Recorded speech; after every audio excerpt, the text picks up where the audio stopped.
Steel के questions करने थे हम लोगों को। स्टील के क्वेश्चन स्टार्ट करते हैं हम लोग, ठीक है। तो अगर हम स्टील के क्वेश्चंस की बात कर रहे हैं, हमारा मार्कर कहाँ गया, ठीक है। वेल्डिंग के क्वेश्चंस करने थे, वेल्डिंग क्वेश्चन स्टार्ट करते हैं।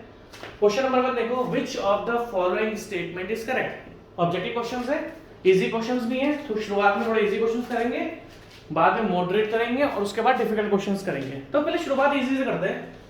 Which of the following statement is correct? Steel welding के बारे में, तो वेल्डिंग के क्वेश्चंस होंगे। The welded structures are lighter than riveted structures। जब मैं आपसे कंपैरिजन के बारे में डिस्कस कर रहा था कि रिवेट्स, बोल्ट्स और वेल्डिंग का हम जब कंपैरिजन कर रहे थे, तो हमने देखा था कि वेल्डिंग में हमें कोई भी एडिशनल प्लेट्स कनेक्टेड नहीं करनी पड़ती। वेल्डिंग में क्या होता है, दो मेंबर्स हैं, उनके बीच में वेल्डिंग करो, काम खत्म। अगर हम वेल्डिंग के बारे में बात करें तो वेल्डिंग में क्या था भाई, दो मेंबर्स के बीच में वेल्डिंग कर दो, उनका कनेक्शन हो जाता है, उनका जॉइंट बन जाता है। बट अगर हम लोग बात करें रिवेट्स की या बोल्ट्स की, तो उसमें हमें एडिशनल प्लेट्स भी यूज करनी पड़ती है। एडिशनल प्लेट्स यूज करने के बाद बोल्ट्स का या रिवेट्स का खुद का भी वेट होता है। तो याद रखना, इन तीनों में से जो सबसे हल्का कनेक्शन होगा वो वेल्डिंग के थ्रू होता है। तो हाँ, पॉइंट नंबर 1 करेक्ट है, पॉइंट नंबर 1 करेक्ट है, ठीक है। Second option, the welding allows the arrangement of structural component in such a manner that joint provided maximum efficiency. ये हम बहुत अच्छी तरीके से डिस्कस कर चुके हैं। वेल्डिंग स्ट्रक्चर्स की स्ट्रेंथ ये हम डिस्कस कर रहे थे जब हमने कंपैरिजन करा था। तो इसमें लिखा है कि अगर किसी स्ट्रक्चरल कंपोनेंट्स में वेल्डिंग अरेंजमेंट है तो उस स्ट्रक्चर के जॉइंट्स में जो आपको मिलेगी वो मैक्सिमम एफिशिएंसी मिलेगी और स्ट्रेंथ भी मिलेगी। एफिशिएंसी और स्ट्रेंथ मैं आपको पढ़ा चुका हूं क्या होता है, हाँ हमने डिस्कस करा था, ठीक है। नो डाउट अगर हम लोग वेल्डिंग के बारे में बात करते हैं तो हाँ, वेल्डेड स्ट्रक्चर्स की स्ट्रेंथ और एफिशिएंसी हमको ज्यादा मिलती है, करेक्ट है। थर्ड ऑप्शन देखते हैं, during welding the member do not gate distorted. ये गलत है। जब हम वेल्डिंग करते हैं तो जिस जगह से हम वेल्डिंग करते हैं वो मेंबर वहां से थोड़ा सा डैमेज या फिर डिस्टॉर्टेड, मतलब उसकी शेप बिगड़ती है। जब हम वेल्डिंग करते हैं तो वेल्डिंग करने से क्या होता है, मेंबर्स की शेप एक्चुअली उसमें प्लास्टिसिटी आ जाती है, या बोल सकते हो कि वेल्डिंग करने के टाइम पर मेंबर्स की मेल्टिंग हो जाती है। तो जब हम मेंबर्स को ज्वाइन करते हैं वहां से अगर हम वेल्डिंग यूज करेंगे, उसमें मेंबर्स के बीच में अगर मेल्टिंग होगी तो ऑब्वियसली उसकी शेप थोड़ी सी चेंज होगी, उसको हम डिस्टोर्शन बोलते हैं। तो इसमें लिखा हुआ है क्या, during welding the member do not gate distorted. नहीं, ये गलत है। During welding members get distorted. Members थोड़े से डिस्टॉर्टेड होते हैं क्योंकि हम मेटल को बिल्कुल पिघला देते हैं, जिसको हम बोलते हैं मेल्ट कर देते हैं, और तभी फ्यूजन प्रोसेस होता है। तो अगर इस क्वेश्चन में देखा जाए तो थर्ड ऑप्शन तो बिल्कुल गलत है, क्योंकि वेल्डिंग के दौरान मेंबर डिस्टॉर्टेड होते हैं और इन्होंने लिखा है डू नॉट गेट डिस्टॉर्टेड, तो ये गलत ऑप्शन है। और इन्होंने जो लिखा है विच, और हमें टिक क्या करना है, करेक्ट स्टेटमेंट टिक करना है। तो ये जो दो ऑप्शंस हैं दैट मींस 1 एंड बी दोनों करेक्ट हैं। ऑप्शन 1 भी करेक्ट है। अब देखो डी तो मैं लिख नहीं सकता क्योंकि ऑप्शन नंबर 3 गलत हो चुका है, तो इसके जो आंसर्स हैं वो दोनों है, ए भी आएगा और बी भी आएगा, दोनों इसके आंसर्स हैं। कंपैरिजन में हम लोगों ने इसको पढ़ा था, ठीक है। Next question, arc welding is a, अगर हम बात करते हैं आर्क वेल्डिंग इज अ, देखो हमने बहुत सारी वेल्डिंग पढ़ी थी। हमने सबसे पहले आर्क पढ़ी थी। आर्क क्या होता है, एक लाइट होती है, चिंगारी। आर्क क्या होता है, अगर मैं आपसे बात करूं तो मैंने तो आपसे दुनिया भर की, मैंने आपको डिफरेंट टाइप की वेल्डिंग्स पढ़ाई हुई है। हम अगर बात करते हैं तो हमने सबसे पहले, अगर हम बात करते हैं स्टिक वेल्डिंग की, स्टिक वेल्डिंग में ही, स्टिक वेल्डिंग की हम बात करते हैं जो हम सबसे ज्यादा देखते हैं, ये हमने थ्योरी में सब कुछ पढ़ा हुआ है। ये आर्क वेल्डिंग का हिस्सा है। आर्क वेल्डिंग का मतलब क्या होता है, अगर मैं आपसे बात करूं टीआईजी वेल्डिंग, मिग वेल्डिंग, ये सारी आर्क वेल्डिंग होती है। आर्क वेल्डिंग का मतलब क्या होता है, ये एक ऐसी चिंगारी को प्रोड्यूस करते हैं, उस चिंगारी को ही आर्क बोला जाता है। जैसे बिजली जब कड़कती है तो एक लाइट दिखती है आपको, वैसी चिंगारी प्रोड्यूस करते हैं। दैट मींस अगर हम आर्क वेल्डिंग की बात करें तो आर्क वेल्डिंग में हम एक आर्क क्रिएट करते हैं जिसका टेम्परेचर बहुत ज्यादा होता है, और टेम्परेचर इंक्रीज होने से हमारा जो मेंबर होता है वो मेल्ट होता है, और मेल्ट होने के बाद उसमें होता है फ्यूजन प्रोसेस।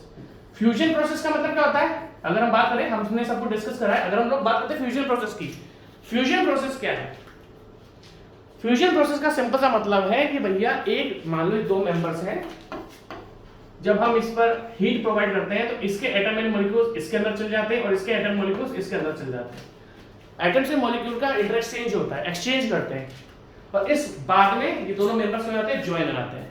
इसको हम बोलते हैं फ्यूजन प्रोसेस। तो आर्क प्रोसेस की अगर हम बात करें, आर्क वेल्डिंग में क्या होता है, एक आर्क प्रोड्यूस होती है जिसका टेम्परेचर ज्यादा होता है। टेम्परेचर प्रोड्यूस होने से मेंबर्स मेल्ट हो जाते हैं। मेंबर्स मेल्ट होने के बाद उसके अंदर फ्यूजन प्रोसेस होता है। फ्यूजन प्रोसेस मतलब एटम मॉलिक्यूल्स का एक्सचेंज होता है और मेंबर्स आपके ज्वाइन हो जाते हैं। और आर्क वेल्डिंग के सारे एग्जांपल हैं। और आर्क वेल्डिंग में जो हम सबसे ज्यादा वेल्डिंग देखते हैं, हम देखते हैं स्टिक वेल्डिंग। आर्क वेल्डिंग में जो हम लोग सबसे ज्यादा वेल्डिंग देखते हैं, हम कौन से देखते हैं, स्टिक वेल्डिंग। तो इसका आंसर क्या है, arc welding is fusion welding. क्योंकि देखो अब एक चीज और है, आर्क वेल्डिंग में अगर हम बात करते हैं रेजिस्टेंस वेल्डिंग की, भाई हमने एक और वेल्डिंग पढ़ी है रेजिस्टेंस वेल्डिंग। रेजिस्टेंस वेल्डिंग में प्रेशर चाहिए होता है, प्रेशर चाहिए, फ्रिक्शन चाहिए। अगर हम बात करते हैं रेजिस्टेंस वेल्डिंग की, हमने रेजिस्टेंस वेल्डिंग भी अच्छे से पढ़ा हुआ है। रेजिस्टेंस वेल्डिंग में आपको प्रेशर भी चाहिए और आपको फ्रिक्शन भी चाहिए। तो क्या आर्क वेल्डिंग में हमें प्रेशर चाहिए? बिल्कुल भी नहीं। आर्क वेल्डिंग में हमें बस एक आर्क को डेवलप करना है by with the help of electrode. Electrodes जो हम यूज करते हैं, हम इलेक्ट्रोड्स जो यूज करते हैं उस इलेक्ट्रोड की हेल्प से हम आर्क डेवलप करते हैं। और हमें आर्क वेल्डिंग में कभी भी प्रेशर की जरूरत नहीं होती। हम तो वैसे भी जो इलेक्ट्रोड होती है वो 2 mm दूर ही रखते हैं।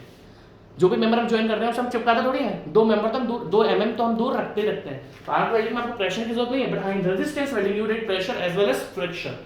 और प्रेशर और फ्रिक्शन की वजह से हीट जनरेट होती है, यहाँ पर आर्क होती है। तो arc welding is fusion welding. ध्यान रखना प्रेशर वेल्डिंग बिल्कुल भी नहीं है।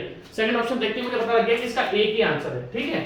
Next, the effective throat thickness. ठीक है, सबसे पहली बात अगर हम डिस्कस करें, देखो 2 टाइप के वेल्ड्स हमने पढ़े हुए हैं। हमने 2 टाइप के वेल्ड पढ़े हुए हैं, ध्यान से देखना। एक हमने पढ़ा हुआ है बट वेल्ड, दूसरा हमने पढ़ा हुआ है फिलेट वेल्ड। हमने तो स्लॉट एंड प्लग वेल्ड भी पढ़ा हुआ है, फिलेट वेल्ड मैंने आपको स्लॉट भी पढ़ाया हुआ है, ठीक है। अगर हम बट वेल्ड की बात करें या फिलेट वेल्ड की बात करें, तो अगर मैं बोलूं कि इन दोनों में साइज कौन बताता है, तो जनरली फिलेट वेल्ड की जो साइज होती है वो बताती है लेग लेंथ,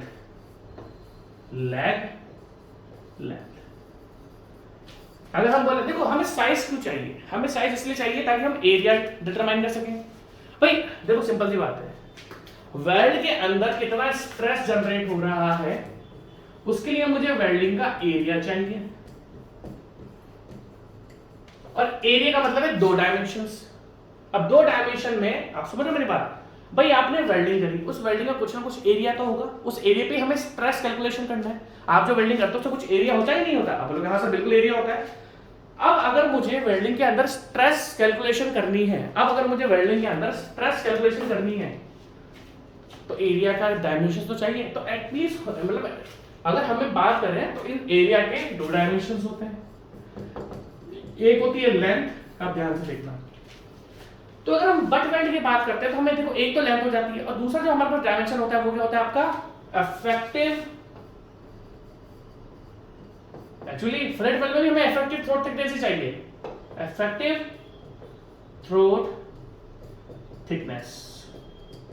हमें बट वेल्ड का अगर एरिया कैलकुलेशन करना है, अगर मुझे चाहिए कि बट वेल्ड में आपने बट वेल्ड करा, और बट वेल्ड आपको अच्छी तरह से पता है बट वेल्ड क्या होता है, जब एंड टू एंड कनेक्शन होता है। फिलेट वेल्ड में क्या होता है, मेंबर किसी एंगल पर होता है। तो बट वेल्ड में एक डायमेंशन इफेक्टिव लेंथ हो जाती है और दूसरी डायमेंशन इफेक्टिव थ्रोट थिकनेस हो जाती है। अब अगर हम बात डिस्कस करें इफेक्टिव थ्रोट थिकनेस होती क्या है, भैया सिंपल सी बात है, अगर बट वेल्ड में आपने 2 मेंबर्स को ज्वाइन करा, या आपने 2 members end to end connection करा, या आपने ज्वाइन कर दी वेल्डिंग से, तो जो भी थिनेस्ट मेंबर होता है, दिस इज थिनेस्ट, पतला, दिस इज थिनेस्ट मेंबर, जो भी दोनों में पतला मेंबर होता है उसकी साइज की हम वेल्डिंग करते हैं, उसकी थिकनेस की वेल्डिंग करते हैं, और इसी को हम बोलते हैं इफेक्टिव थ्रोट थिकनेस। ध्यान से देखना मेरी बात, आपने 2 मेंबर्स को ज्वाइन करा, मान लो ये 2 मेंबर्स थे इस तरीके से, ठीक है, ध्यान से देखना। ये कौन सा कनेक्शन जॉइंट है, this is double V joint. Double V joint है, डबल वी जॉइंट पर हमने वेल्ड कर दिया, ये हमने वेल्ड कर दिया डबल वी जॉइंट में। अब अगर हम बात करते हैं तो जो अगर दोनों सेम ही है, तो जो इन दोनों मेंबर की थिकनेस होगी, यहाँ पर मान लो T1 है, इसकी थिकनेस T2 है, तो जो इनकी दोनों की अगर बराबर है तो जो थिकनेस होती है वही आपकी इफेक्टिव थ्रोट थिकनेस बनती है। बट अगर मेंबर की थिकनेस अलग अलग है तो भैया जो पतला वाला मेंबर होगा इसकी जो थिकनेस होती है वही इफेक्टिव थ्रोट थिकनेस बनती है। बट कहानी क्या है, जब मैं आपको बट वेल्ड पढ़ा रहा था तो मैंने आपको दो टाइप की चीजें बताई थी। एक होता है फुली पेनिट्रेशन और दूसरा होता है पार्शियल पेनिट्रेशन। देखो इतना मुझे समझाने ये मुझे काम करनी है। अगर मैं आपसे बट वेल्ड की बात करूं तो बट वेल्ड में जनरली दो टाइप के पेनिट्रेशन होता है। एक होता है फुली पेनिट्रेशन जिसमें ऊपर से लेकर नीचे तक वेल्डिंग होती है, और दूसरा होता है आपका पार्शियल पेनिट्रेशन। तो अगर मैं आपसे पार्शियल पेनिट्रेशन की बात करूं, मान लो सिंगल वी जॉइंट है, what is partial penetration? What is partial penetration? What is partial penetration? मान लो दो मेंबर के बीच में एक सिंगल वी जॉइंट बन रहा है कुछ इस तरीके से, ये एक मेंबर है, दूसरा मेंबर आपने ये रहा। अब देखो पहले वाला जो फुली पेनिट्रेशन की बात करें, ये डबल वी जॉइंट है, देखो ये this is double V joint. इनके बीच में जो वेल्डिंग होती है वो फुली होती है, बट यहां पर आप देख, यहां पर दो वी बन रहे हैं ना, एक वी ऊपर बन रहा है एक वी नीचे बन रहा है। अगर हम यहां पर देखें तो यहां पर एक सिंगल सा वी बन रहा है, तो जब सिंगल सा वी बनता है तो इसमें कभी भी फुली पेनिट्रेशन नहीं होता। इस केस में क्या होता है आपका partial penetration, this is partial penetration. और कौन सा कनेक्शन है? ये बट वेल्ड है।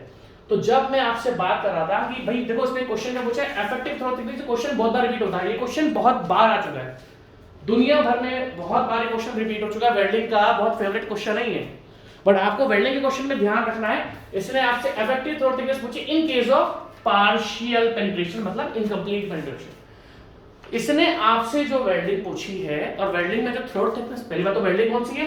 बट वेल्डिंग है, ठीक है। दूसरी बात कौन सा पेनिट्रेशन है? पार्शियल पेनिट्रेशन है। तो जब हम पार्शियल पेनिट्रेशन, जब फुल पेनिट्रेशन करते हैं, फुल पेनिट्रेशन में तो जो भी दोनों में से थिनेस्ट है, जो भी दोनों में से थिनेस्ट है उसकी डेप्थ देख लो, उसकी थिकनेस देख लो, वही आपका इफेक्टिव थ्रोट थिकनेस बनता है। पर अगर पार्शियल की बात करें तो पार्शियल में आप देख सकते हो, देखो यहां पर तो दोनों मेंबर बराबर से, मान लो इन दोनों की, इनकेस इन दोनों की थिकनेस सेम है, कोई बात नहीं, थिकनेस अलग अलग भी हो सकती है, T1 is not equals to T2। तो इस केस में हम जो इफेक्टिव थ्रोट थिकनेस लेते हैं वो क्या लेते हैं? हम 7/8 of the thinner part joint. मान लो T1 T2 कम नहीं है, मान लो इन दोनों में से एक छोटा है, दोनों बराबर है तो कोई फर्क नहीं पड़ता। हम क्या करेंगे? 7/8 of the thickness of the thinner part joint. इन दोनों में से जो भी थिकनेस कम होगी, लेस थिकनेस का,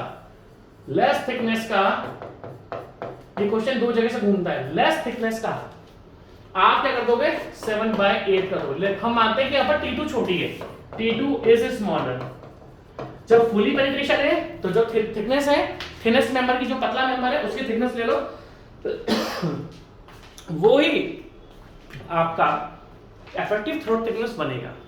बट इन केस अगर आपका पार्शियल पेनिट्रेशन है और मान लो दोनों की थिकनेस अलग अलग है, और हमने माना कि चलो T2 जो आपकी छोटी है, तो जो भी छोटी थिकनेस है, जो थिनेस्ट है, मतलब पतली है, दोनों की कंपैरिजन में उसका 7/8 कर दो इनटू, अभी हमने T2 को छोटा माना है, अगर T1 छोटी तो T1। अब आप ध्यान रखना, तो पार्शियल पेनिट्रेशन के केस में हम इफेक्टिव थ्रोट थिकनेस जो मानते हैं, और इफेक्टिव थ्रोट थिकनेस को चाहिए क्योंकि हमें वेल्डिंग का जो एरिया है उस पर हमें स्ट्रेंथ या स्ट्रेस कैलकुलेशन करना है। अब होता क्या कहानी, ये क्वेश्चन दो तरीके से घूम कर आता है। मैंने आपको वेल्डिंग पूरा का पूरा IS कोड से पढ़ाया है। मैंने आपको बताया था कि मैं आपको जो वेल्डिंग पढ़ा रहा हूँ वो पूरा IS कोड से पढ़ा रहा हूँ। वेल्डिंग पूरा मैंने आपको किससे पढ़ाया है? IS कोड से पढ़ाया है। अब आगे की क्वेश्चन देखना ध्यान से देखना। देखो इफेक्टिव थ्रोट थिकनेस की बात होती है तो 7/8 इंटू T2। अब क्या होता है जब हम पार्शियल पेनिट्रेशन या इनकम्प्लीट पेनिट्रेशन के केस में स्ट्रेस कैलकुलेशन करते हैं। नाउ फॉर स्ट्रेस कैलकुलेशन, अब मान लो इफेक्टिव थ्रोट थिकनेस तो 7/8 इंटू T2 होती है, बट नाउ फॉर स्ट्रेस, जब हम स्ट्रेस को कैलकुलेट करते हैं तो हम इफेक्टिव थ्रोट थिकनेस को और कम कर देते हैं। कितना आपने प्रोवाइड कितनी करी है? 7/8। इफेक्टिव थ्रोट थिकनेस अगर इनकम्प्लीट पेनिट्रेशन है तो 7/8 तो आपको करनी है, बट जब मैं अब इसका स्ट्रेस कैलकुलेशन करूंगा तो मैं इस पैटर्न को और कम कर देता हूं। Now for stress calculation reduce this value, तो हम इसको क्या कर देते हैं? 5/8 कर देते हैं। आपको चीजें ध्यान से देखनी पड़ेंगी, पॉइंट्स आपको ध्यान से देखने पड़ेंगे। ये दो बट वेल्डिंग मैंने आपको पूरा का पूरा आईएएस कोर्स से पढ़ाया है, बट आपको इन चीजों को ध्यान रखना पड़ेगा कि सर ने इनकम्प्लीट पेनिट्रेशन के केस में हमें दो चीजें बताई है। फुली पेनिट्रेशन के केस में तो दिक्कत ही नहीं है, जो थिनेस्ट मेंबर है उसकी जो थिकनेस है वही आपकी इफेक्टिव थ्रोट थिकनेस बनती है, जो थिनेस्ट मेंबर है वही आपकी इफेक्टिव थ्रोट थिकनेस बनेगी, ठीक है।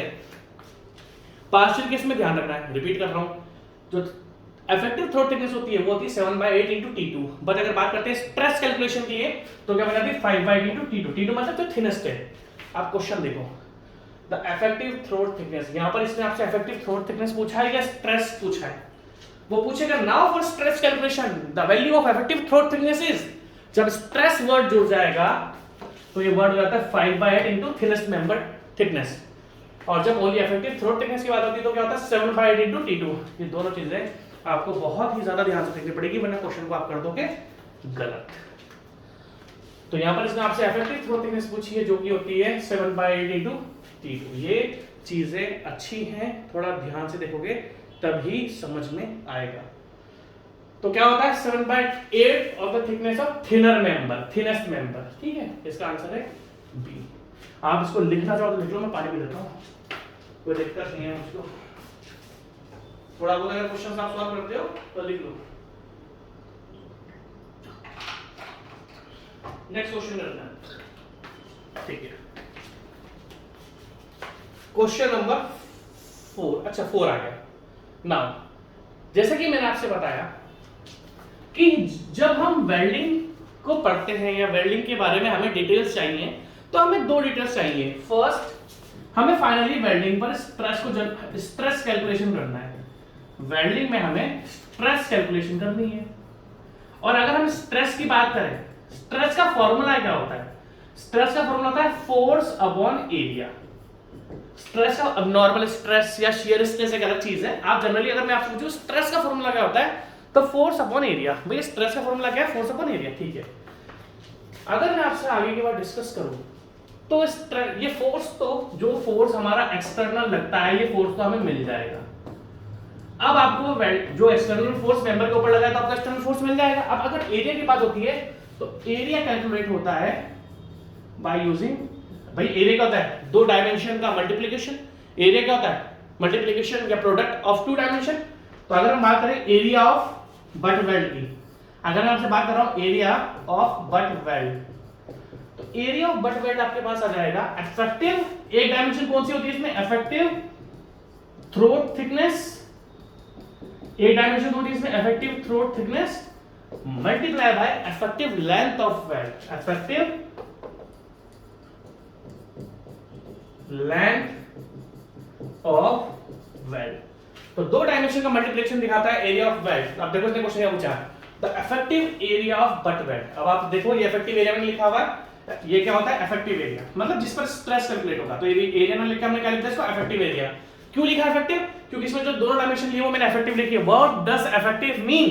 What does effective means? जिस पर स्ट्रेस जनरेट हो रहा है। इफेक्टिव का मतलब क्या होता है? इफेक्टिव का मतलब है जिस पर आपका स्ट्रेस जनरेट हो रहा है। और अगर हम यहां पर बात करें तो इफेक्टिव थ्रोट थिकनेस पर स्ट्रेस जनरेट हो रहा है और इफेक्टिव लेंथ पर स्ट्रेस जनरेट हो रहा है, और इन दोनों का मल्टीप्लिकेशन होता है इफेक्टिव एरिया। तो अगर मैं इफेक्टिव एरिया की बात करूं, इज टेकन एज, देखो इसने क्या लिखा है? दो dimension they the, effective throat thickness and effective length. अब इसने पूछा है भाई क्या होता है? इनका सम होता है, मतलब एडिशन होता है, डिफरेंस होता है, मतलब इन दोनों को माइनस करना पड़ता है। नहीं, आप देख सकते हो यहाँ पर सिंबल कौन सा लगा हुआ है? मल्टीप्लिकेशन का। तो इन दोनों का जो मल्टीप्लिकेशन होता है दैट मींस उसको हम बोलते हैं प्रोडक्ट। इन दोनों के प्रोडक्ट से हमें इफेक्टिव एरिया मिलता है। अच्छा क्वेश्चन है, थोड़ा ध्यान रखना, इजीली है, ठीक है। Now next question, the effective length of butt weld is the length for which throat thickness of the weld exist. बिल्कुल सही बात है। क्वेश्चन देखना क्या लिखा है इसने? The effective length of butt weld is the length for which the throat thickness of the weld exists। बिल्कुल सही बात है। जो भी इफेक्टिव लेंथ होती है उस पूरी इफेक्टिव, जो भी ये मान लो जो लेंथ ऑफ वेल्ड होती है, अगर हम बात करते हैं लेंथ ऑफ वेल्ड होती है, जैसे मान लो ये दो मेंबर्स हैं, इनको आपने ज्वाइन कर दिया, ये क्या बन गया आपका effective, this is effective throat thickness, और ये इनकी लेंथ बन गई। तो लेंथ के साथ दूसरा पैरामीटर क्या एग्जिस्ट करता है आपका, वही पूछा इसने, सेम क्वेश्चन पूछा इसने। वेल्ड के साथ जो दूसरा पैरामीटर एग्जिस्ट करता है जिससे हम स्ट्रेस कैलकुलेशन कर पाते हैं वेल्डिंग की, वो क्या होता है आपका थ्रोट थिकनेस। तो इसने ये पूछा है the effective length of butt weld is the length for which the throat thickness of weld exist. बिल्कुल सही बात है, थ्रोट थिकनेस के साथ जो दूसरा पैरामीटर होता है वो हमारा इफेक्टिव थ्रोट थिकनेस होता है। और देखो एक है इफेक्टिव लेंथ, दूसरा है इफेक्टिव थ्रोट थिकनेस। तो इस स्टेटमेंट में हम बोलेंगे राइट, ठीक है। Next question, A butt weld is specified by, बहुत अच्छा क्वेश्चन है, इस क्वेश्चन का आंसर बहुत सारे बुक्स में गलत देके रखा है। बट वेल्ड को हम स्पेसिफाई किस चीज से हम, देखो चाहे बट वेल्ड हो चाहे फिलेट वेल्ड हो, चाहे बट वेल्ड हो चाहे फिलेट वेल्ड हो, इन दोनों को हम जो स्पेसिफाई करते हैं मतलब जनरली डिस्क्राइब करते हैं, वो डिस्क्राइब करते हैं किससे, इफेक्टिव थ्रोट थिकनेस से। बट वेल्ड हो या फिलेट वेल्ड हो, दोनों को जो हम स्पेसिफाई करते हैं उसकी जो डिटेल बताते हैं हम इफेक्टिव लेंथ से नहीं बताते हैं। हाँ, जब स्ट्रेस कर, देखो ध्यान से देखना, जब स्ट्रेस कैलकुलेशन करनी है, अगर किसी वेल्ड की हमें स्ट्रेस कैलकुलेशन करनी है तो हमें इफेक्टिव लेंथ भी चाहिए एंड इफेक्टिव थ्रोट थिकनेस भी चाहिए। इफेक्टिव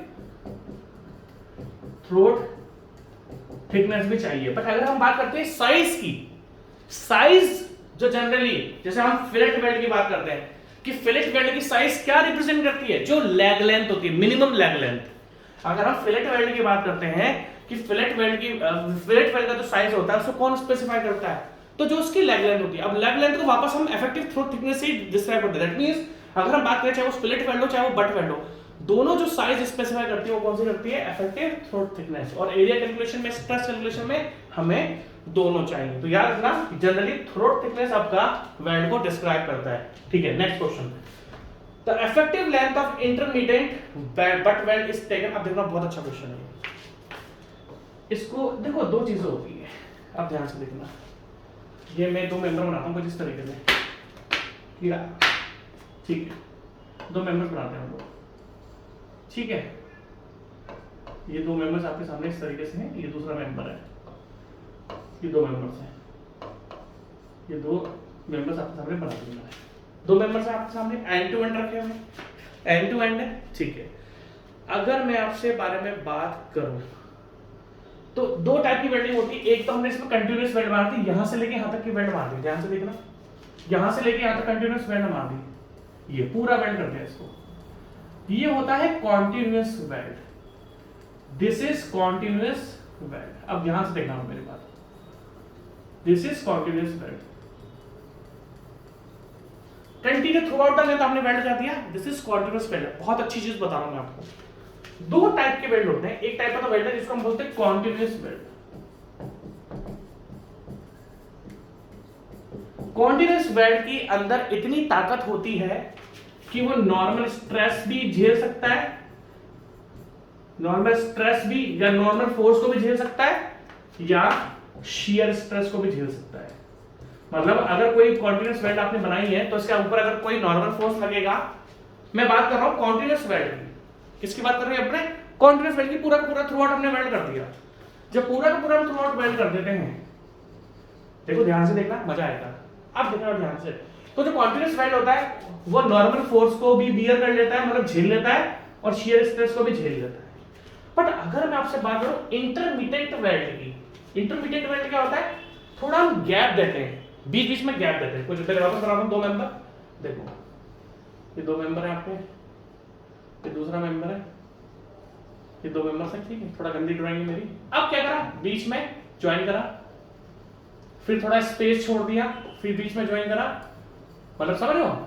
अब ये कॉन्टिन्यूअस वेल्ड नहीं है, आपने यहाँ पर क्या करा, थोड़ी सी वेल्ड करी, फिर स्पेस छोड़ा, फिर वेल्ड करी, फिर स्पेस छोड़ा। जब कॉन्टिन्यूअस वेल्ड की बात आती है तो वो नॉर्मल फोर्स को भी झेल लेती है और शियर फोर्स को भी झेल लेती है। बट अगर जब हम अब दूसरी जो हम वेल्ड की बात करें वो क्या होता है, इंटरमीडिएट वेल्ड, इंटरमीडिएट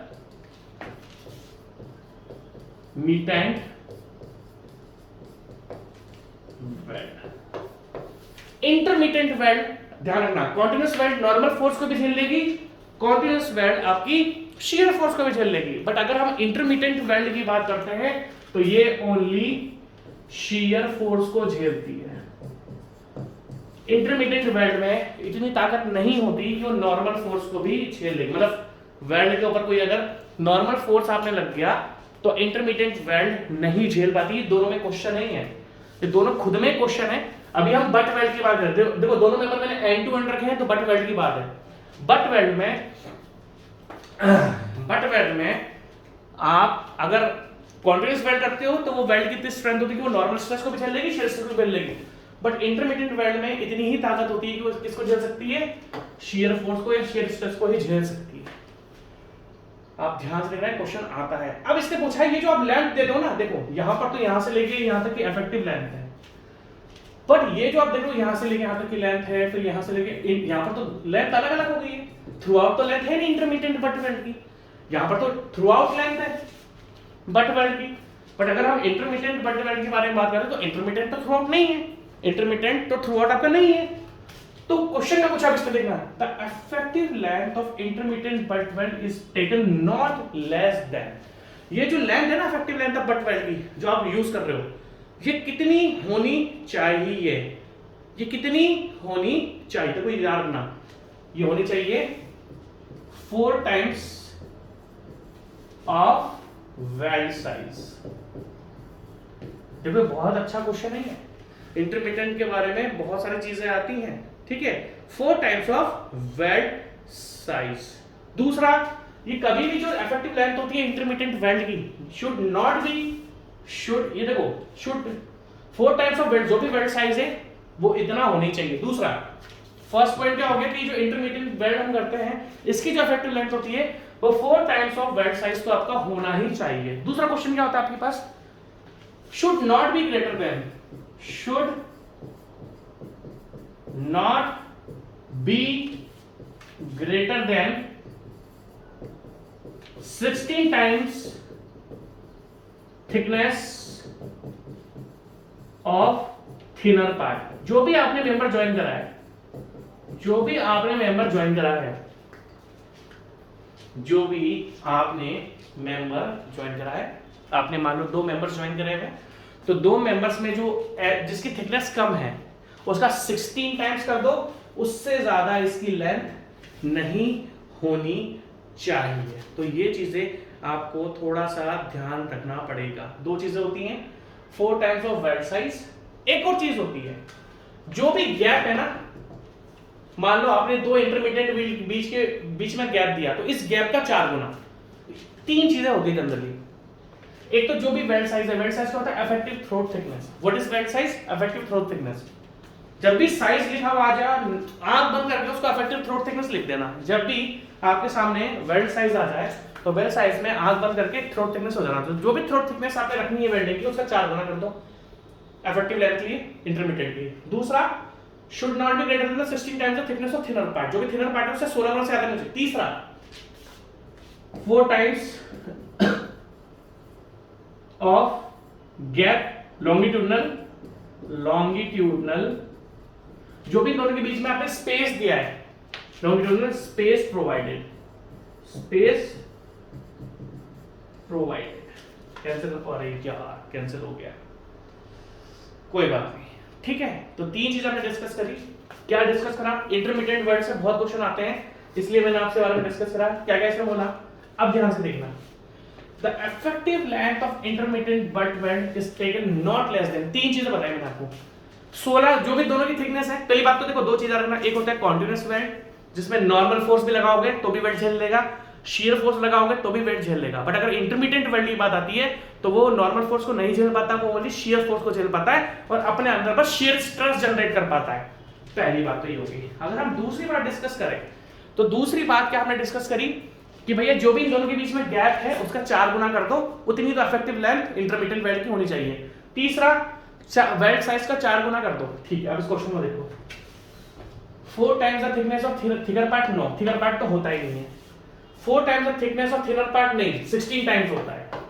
पहले और थिनर पार्ट तो है ही नहीं, थिनर पार्ट है बट वो 16 गुना है, तो दोनों ऑप्शंस गलत हो चुके हैं। इसमें इफेक्टिव लेंथ पूछा आपसे, नीचे के 2 ऑप्शन देखते हैं।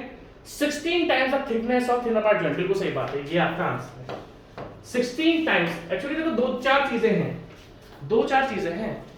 एक बार वो स्पेस से कंपेयर करता है इंटरमीडिएट बट वेल्ड को, एक बार वो आपका वेल्ड साइज से कंपेयर करता है, एक बार वो थिकनेस ऑफ थिनर प्लेट से। तीन चीजों में इफेक्टिव लेंथ आती है इंटरमीडिएट बट वेल्ड की। यहाँ पर इसने 16 टाइम्स थिकनेस ऑफ, और सॉरी ये थिकर लिखा है, सॉरी आंसर गलत है, क्योंकि थिकर नहीं होता थिनर, तो आंसर ये नहीं है, आंसर है D is correct answer. 16 times the thickness of thinner part जो है बिल्कुल सही आंसर।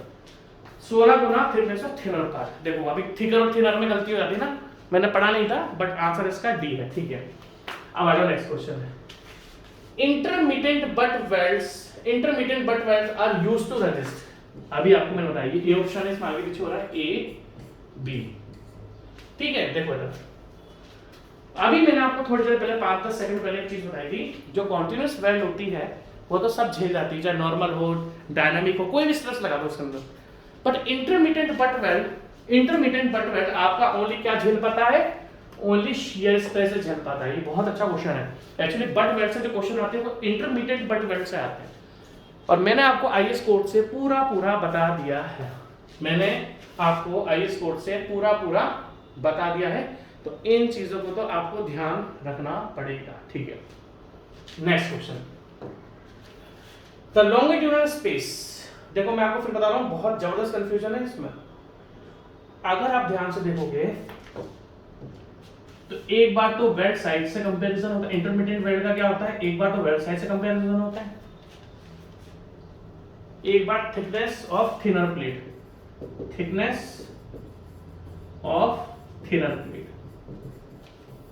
अब देखो इसका option, the longitudinal space between the effective length of intermediate weld is taken not more than, हम कितना करते हैं, ज्यादा से ज्यादा 16 times the thickness of thinner plate. बार बार घूम के क्वेश्चन आते हैं इससे, बार घूम के क्वेश्चन आएंगे, और ध्यान रखना आप लोग कंफ्यूज होगे, तो आप लोग कंफ्यूज मत होना, ठीक है।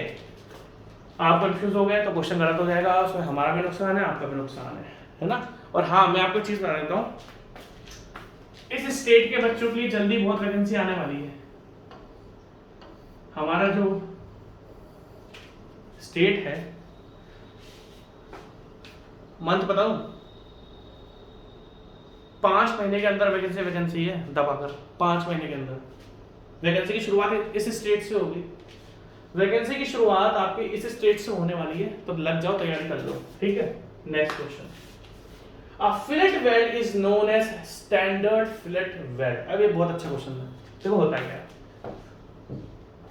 ध्यान से देखना, मैं आपको टाइम भी दूंगा लिखने का।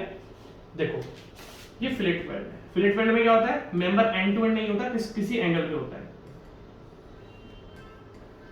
ध्यान से देखना, ये आपने फिलेट वेल्ड मारी इसके अंदर, ये आपने फिलेट वेल्ड मारी इसके अंदर, देखना ध्यान से, ये फिलेट वेल्ड मारी, दिस इज फिलेट वेल्ड। अगर आप ध्यान से देखोगे, देखो ध्यान से देखना, ध्यान से। अब ये अंदर का जो है, ये आपकी लेग लेंथ है, ये आपकी लेग लेंथ है, ठीक है।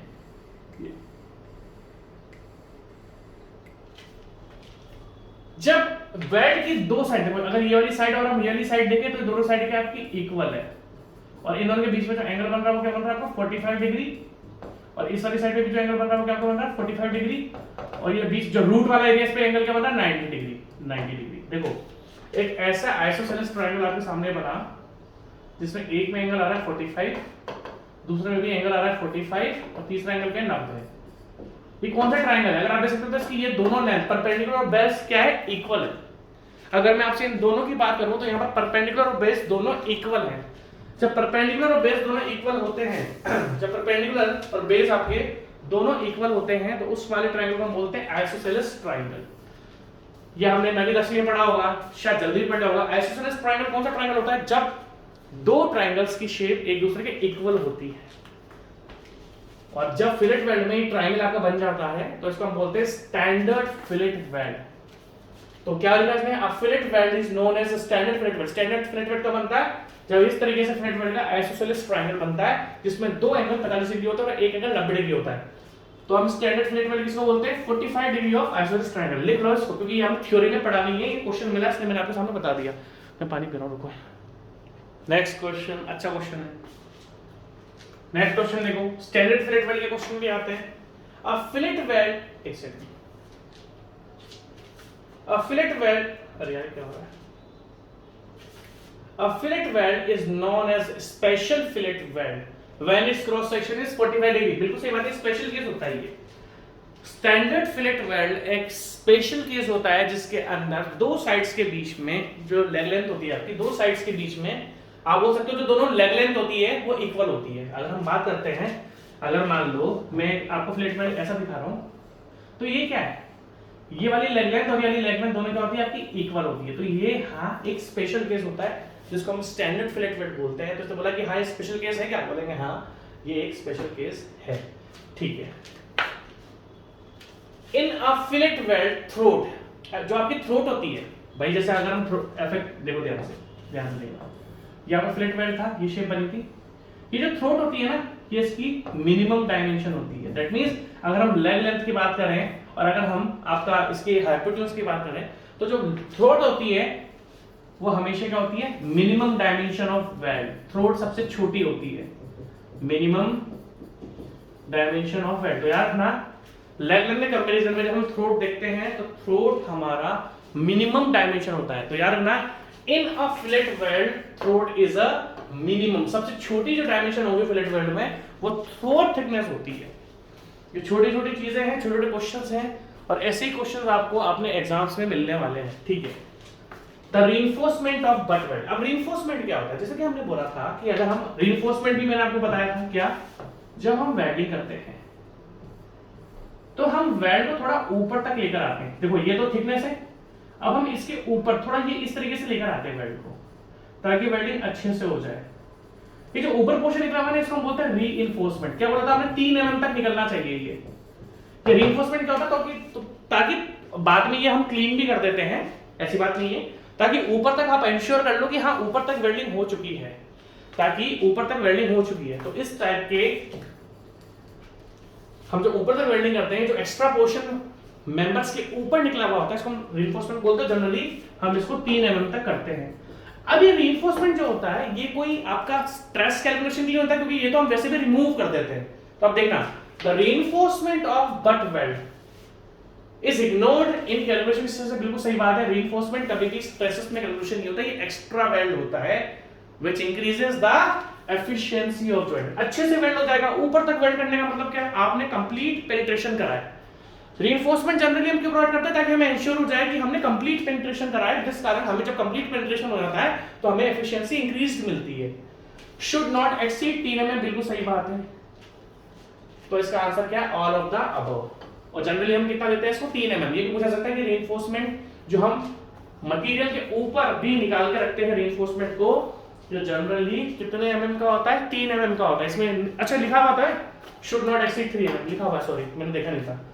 तो क्या है इसका, हाँ कैलकुलेशन स्ट्रेसेस कैलकुलेशन में हम इसको रोल में नहीं लेते, हाँ ये इंक्रीज करता है एफिशिएंसी और should not be greater than 3 mm। That means all of the above answer है इसका। ध्यान से देखना, अच्छा क्वेश्चन है। Next question, the weakest plane in fillet weld. बहुत ही धांसू क्वेश्चन है, आप ध्यान से देखना। इसको मैं आपको इस तरीके समझाऊंगा, देखो ध्यान से।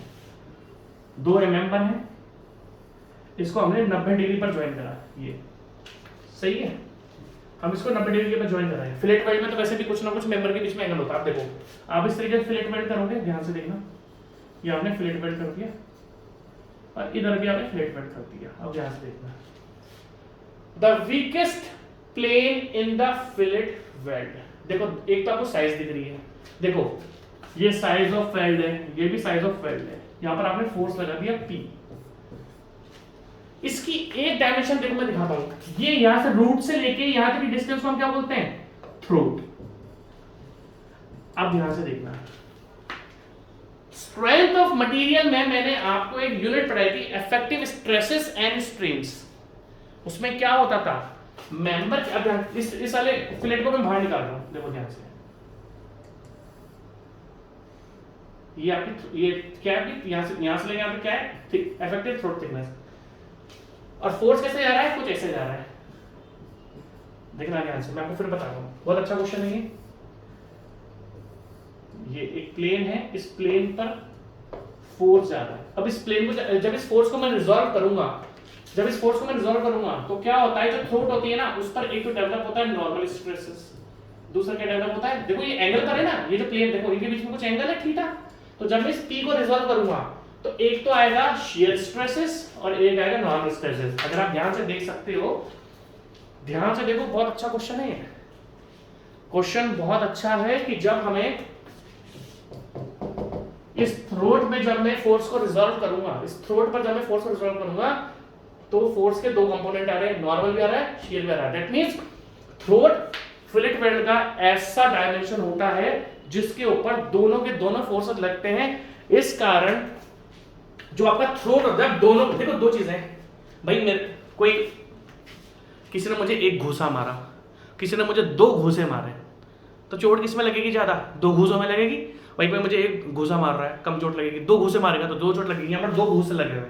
तो इस कारण क्या होता है, जो थ्रोट होता है वो फिलेट वेल्ड का सबसे वीकेस्ट प्लेन होता है। Throat is the weakest plane of fillet weld. ज्यादा क्वेश्चन में नहीं करूंगा, आपको ये बोलूंगा कि आप थोड़ा अपना पोर्शन रिवाइज कर लो, मेरे को कोई है ना, रिवाइज कर लो अपना क्वेश्चन, ठीक है। अब फिलेट वेल्ड, अब देखो ये क्वेश्चन भी अच्छा है। अब फिलेट वेल्ड, अब ध्यान से देखना जो मैं आपको बता रहा हूँ, या फिर चलो इसको आगे चालू करेंगे, ऐसा ना आपको एकदम से भारी पड़ जाए। ठीक है, टेक केयर, बाय बाय।